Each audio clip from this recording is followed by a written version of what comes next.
I had been living with the pain for so long that I just thought that's how my life would be.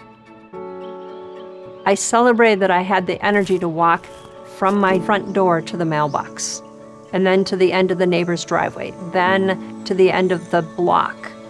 It is such a difference between where I was and where I am now.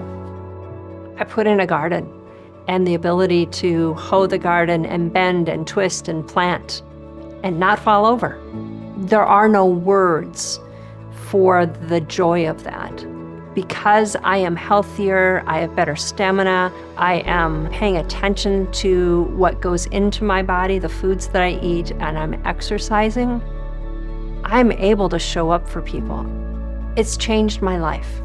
It has given me new hope to keep going forward when life gets tough. It means the world to me.